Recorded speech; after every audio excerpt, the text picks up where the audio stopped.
Hi everyone, today I'm going to do a review on the Vargo Titanium Triad Alcohol Stove. The weigh-in.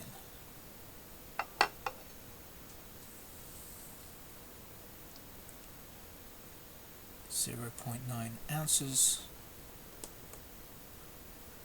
26 grams. Very light, but given that it's made from titanium, that's pretty much what you'd expect. So let's look at the features of the stove. We have these fold-out prongs on top, which function as the pot support, and then we also have some on the bottom, which function as the legs for the base, pointed so you can embed them in the surface of the ground. Now the idea is that you can use, the primary use is as an alcohol stove, but also if necessary you can turn it over, and the lengths of the legs and the supports are exactly the same length at the bottom and the top, and use it as a solid fuel stove for Esbit, hexamine, trioxane, something similar like that. You just put it on the top and light it and stick your pot on top of the stove.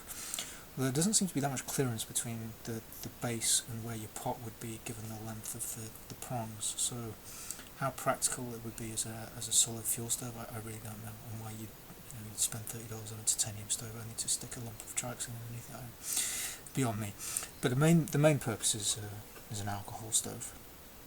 And the idea being that you pour the alcohol through the small hole here, leaving a pool on top which you light to prime and heat up the main fuel chamber, which causes the fuel to vaporize, and then it will emit from these very small holes, these jets around the outside, which we'll actually use to do the cooking. So like I said, to fuel this you would pour your alcohol into this hole. Now what I've found through experience is if you actually have a container, an open mouth container, wide mouth container, and you're pouring the fuel into the stove, it does tend to pool, and it doesn't always go down into the hole, so you may find you need like a sharp twig or like a paperclip or a metal needle or something like that, just to break the surface tension of the liquid inside the hole to make it drain, which can be a bit of a pain in the ass. So what I've been using is this little squeezy bottle which contained a contact lens cleaning solution. And I found that if you're using a squeezy bottle to actually add the fuel into the stove, the very sort of process of squirting it into the hole, it breaks the surface tension of the liquid anyway, and it drains no problem at all. So you can get one of those, and it will definitely make it easier to fill. And that's the advantage of these alcohol type stoves, the denatured alcohol, the methyl hydrate, or the fuel that you're using, is that you can store them in these little plastic bottles, so you don't have to carry a big metal can around with you. Nice lightweight plastic bottle, got a bit of fuel in there, perfect for a day hike. I'd certainly prefer liquid fuel over something like LPG, because you can always tell how much fuel you have left in your supply. But most stoves, certainly the ones that I have, use white gas, which you can only keep that in a metal can. You can't keep it in a plastic container because it eats away at the plastic. So yeah, the big advantage of this little alcohol stove is that you can use the kind of fuel that can be stored in a plastic container, like a little squeeze bottle. Now when it comes to taking the fuel out and draining what's left after you've done your boiling, the idea is that you tip it and it drains down the pronged legs, so you can conserve your fuel. If you can see that, and you'd be able to pour it back into the neck of your bottle if you wanted to. In practice, actually, I've found that a full stove's worth of fuel is just enough to boil a pot of water anyway, and there's very rarely not very much fuel left, so that may not be an issue. But if you only wanted to boil, say, a small cup of water instead of 2 cups, then you might want to get some fuel back. But that's another problem, in that you can't really put only enough fuel in to boil 1 cup of water, half a container or whatever. because then you'll have problems priming it. You really need, when you're lighting it and priming it, you really need a pool of alcohol to settle in this little dip here, and you can light it with a spark or a match if you want. But if you've only got it half full, then there's not really enough fumes that come out of the hole there for you to be able to light it efficiently, so you really need to fill it up all the way, even if you're not going to planning on using all of that fuel. So, one little drawback there, and that's really a flaw of the design, because it's all sealed, you can't take it apart at all. The only way to get fuel in and out is through the central hole.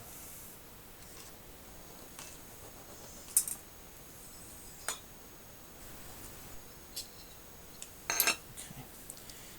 Dimensions, it is approximately 2¼ inches, 5.5 centimeters in diameter, which means that it fits very, very nicely in my Snow Peak Titanium Solo pot, which I will now use to take outside and actually boil something with this. See how good it is.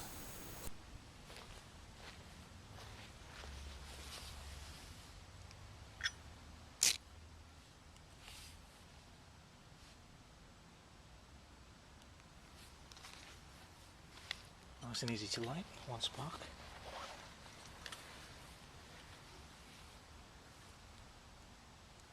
Just let the little pool at the top burn off to prime it. Pretty soon it should heat up and start to vaporize and come out of the jets.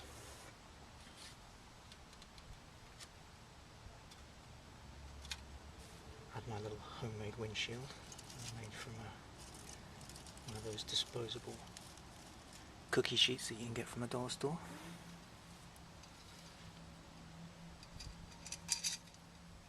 Put the water on. Got 2 cups, 500 ml. The water's at room temperature.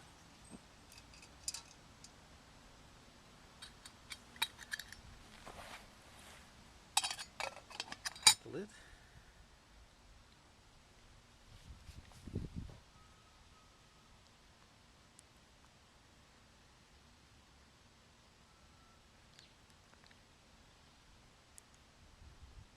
Start the timer. Okay. Manufacturer says it takes 6 minutes to boil 2 cups of water. So let's see how that compares in real life.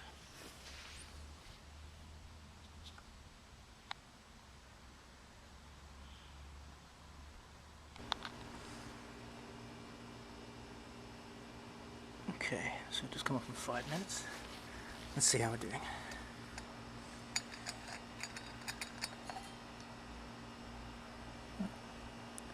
Starting to bubble, not quite there yet.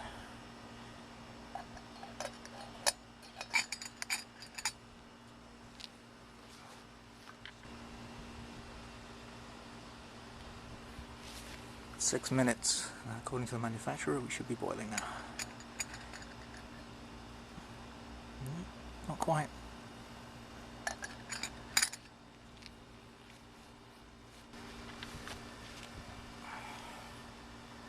7 minutes now. Nope.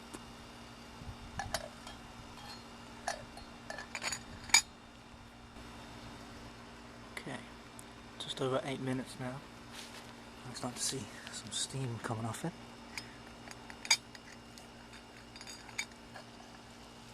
And there we go, a nice rolling ball at 8:25. Not quite the 6 minutes that Vargo claimed, but that could be down to the kind of fuel I'm using methyl hydrate here. It's possible that the denatured alcohol would burn hotter. But the conditions don't really get any better than this. It's a nice day, there's hardly any wind. So I really expect a little bit better than 8.5 minutes from that. So what do I think? Well, I like it. It's titanium. I'm a big fan of titanium. Compared to something like a homemade pop can stove, then yeah, you maybe not want to spend $30 for it, but that's up to you. For a day hike or as a component stove for a brew kit, it's ideal.